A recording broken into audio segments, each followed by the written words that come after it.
I started in with IMC in October of 2020. I was asked to restructure the organization, see if there was an opportunity to be able to grow the company with the intentions of developing and growing more revenue for IMC, which in turn goes back to the community to help with education, employment opportunities, lots of social programming, so that the Indigenous people have an opportunity to advance and grow in this community as well. Some of the successes, when I started with IMC, we had 3 partnerships that were kind of medium to small in size. Revenue was not that large. But since then, some of the big successes we've had, we're up to almost 25 partners now. Our revenue base is really starting to generate well. We're starting to give back a lot to the community through social programming, employment opportunities. To this day, we've probably given close to $10 million just back to the community. So it's been one of the biggest successes that I've seen in the organization since I started. So Métis Trackers it's a wholly owned company owned by IMC. In the Infinity Métis Corporation. And what it was designed to do was to give local members the ability to earn a living. Not all of those members want to go to the sites to work. They're not interested in the 12-hour grind every day or the busing. They want to work in town. They want to do labor work that's satisfactory to them. The kind of work that they do is they mow lawns, they sweep parking lots, they paint lines in parking lots, they do property management, building management, snow removal.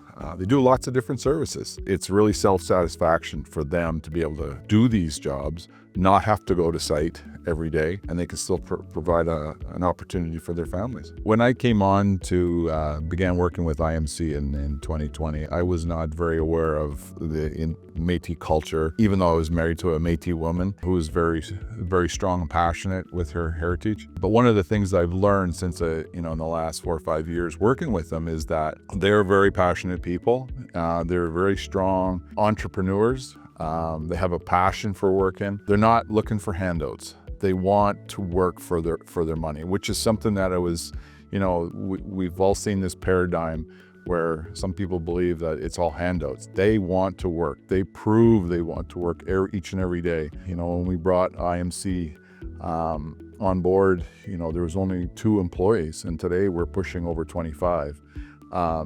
They do want to be successful. One of the programs that we instituted last year was Pathways to Learning. We actually reach out to our membership and ask if they're interested in applying for the 16-week program where they can come in and get a little bit of experience in finance, business development, human resources, operations, that sort of stuff. And it's been very successful.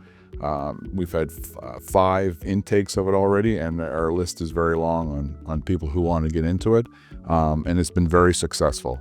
The cultural center kind of got thrown at you in an interesting situation. So why is the McMurray Métis Cultural Centre important for the community? I think the community deserves a really nice answer to where this cultural center is going to go for it, not just the Métis community, but for the region. As you mentioned, this was a piece of work that I was asked to take on. It was in some financial trouble. Projects have been part of my career in the last 36 years in industry. So when I got involved, I was asked to do an assessment on the project.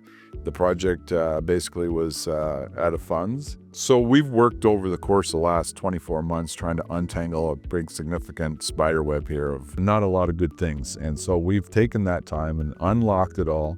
And then we've reestablished the whole project. We reimagined it, we've redesigned it, and now we have something that we believe that's going to be very dynamic for the community. It's going to be very dynamic for the province, but I think it's going to be an international icon. It is a cultural center. It's to showcase the Métis heritage and the culture, their history. But tourism is going to play a big piece in this. It's going to play the center hub of the entire region, to the province, to Canada, and again internationally. I came from a small little community in New Brunswick in 1980, 5,000 people, And, I've lived here for 44 years at this point in time. This is a very dynamic, it's a very prosperous community.